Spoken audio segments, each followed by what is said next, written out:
So in this video, I just want to give a brief insight into some of the crises that took place amongst Jews during two particular centuries, during the 6th century BCE and during the 4th century BCE.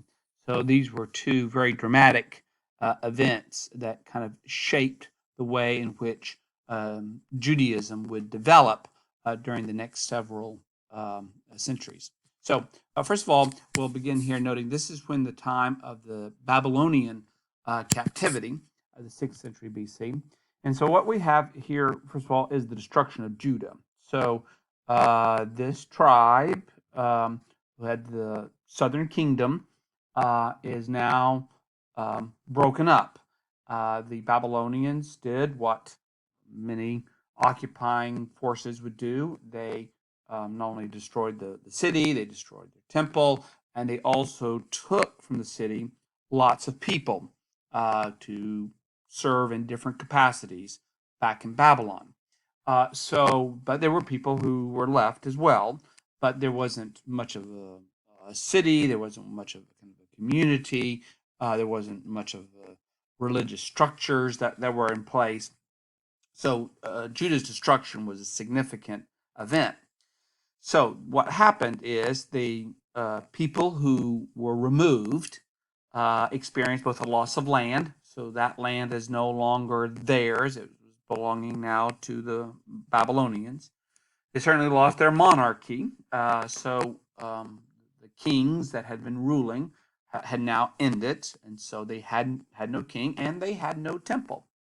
And so we need to kind of think about these losses and how significant these losses are for the ways in which many Jews might have seen their relationship with God, because part of the Abrahamic covenant is to give land to his people, to the descendants of Abraham, and now they don't have that land.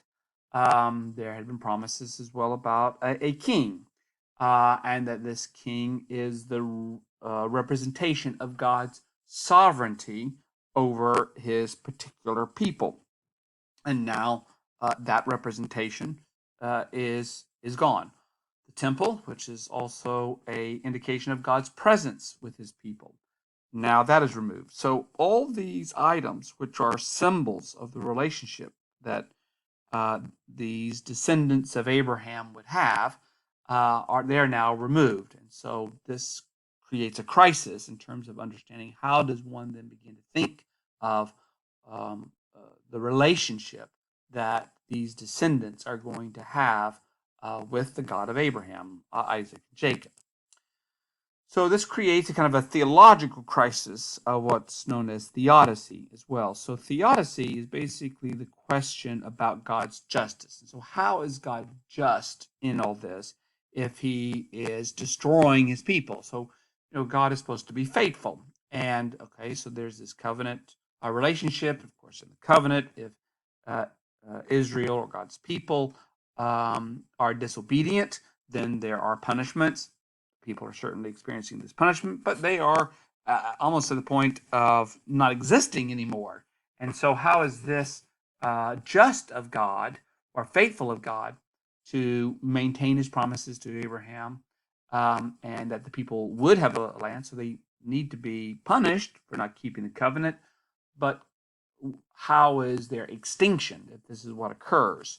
How is that representative of God's justice? And so, why does God permit evil to occur to the righteous? And so, this is something that uh, Jews in captivity are going to be contemplating, things that they're going to be trying to work out, think about, theologize about, and express in their writings and express as well in their psalms. So, it creates this crisis for them. So there's, of course, the question of ceremonial cleanliness. So you might be able to have better success at maintaining ceremonial purity when you are the dominant people in an area and people's behaviors are dictated, as it were, by your faith.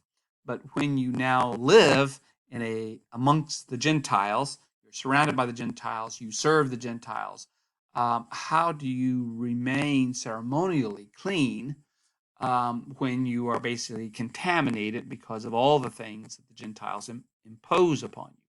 So questions about ceremonial cleanliness, how this is done, or maybe reasserting its importance um, is going to start developing here.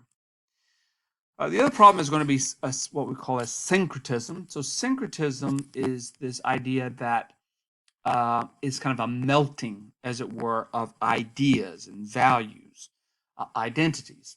So while Jews or Judeans, for Judeans are living in Babylon and then subsequently living under the Persians, and as we will see later on, under the Greeks and then under the Romans, what they do is they borrow, they merge ideas that other cultures are having and incorporate those in how they express maybe some of the distinctive cultural aspects of their faith. So, being around other cultures can be a threat because it can diminish your own culture, but at times it's also seen as advantageous because what is seen as valuable, useful, truthful, acceptable in other cultures can be uh, um, acquired, can be adopted, and so that the faith can continue on expressing central ideas, key ideas, while also developing in new cultural ways. So, of course, the language of Scripture is also going to be changing here, whereas that language had been in Hebrew. Now we're going to start seeing the use of Aramaic, this kind of Semitic language, which is going to start taking place with different ways in which to express the Scripture when the ancient language of Hebrew is becoming less and less utilized. And we also have this kind of what we'll call prophetic silence, in that there aren't the prophets, the great prophets like Jeremiah and Isaiah. They are not there anymore speaking on behalf of God. So, how does one begin to hear God's voice? How does one hear God's will? And so, in this kind of absence of what would be recognized as clearly prophets, they are going to now start looking at other um, individuals, other roles that are going to begin explaining what God's will is. And so we're going to get a rise of scribes in particular as kind of experts in interpreting what has already been revealed and preserving, as it were, the works of the earlier prophets. Now, there's still going to be prophets even as they come into back into Judea.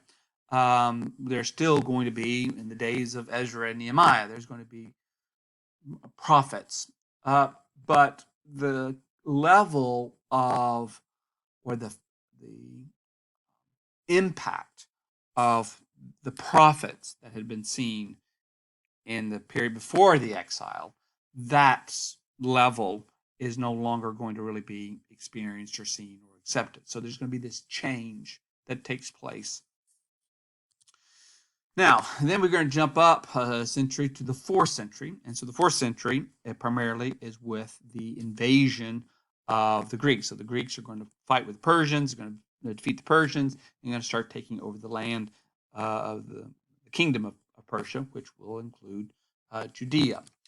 So here we have the crisis of Hellenism. So with Hellenism, this is a cultural change because Hellenism, this word refers to the Hellas, the Greek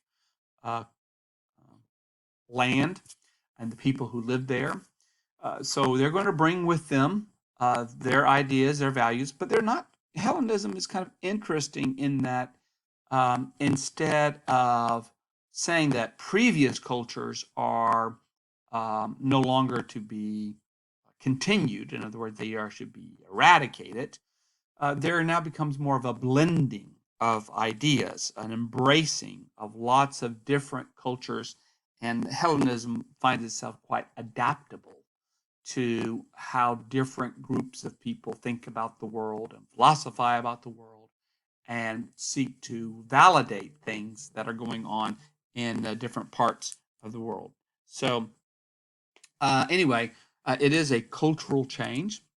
One scholar has described it this way, that it's the total way of thinking and lifestyle which a group of people seeks to pass on from generation to generation. So this is what we're going to have as this kind of cultural change.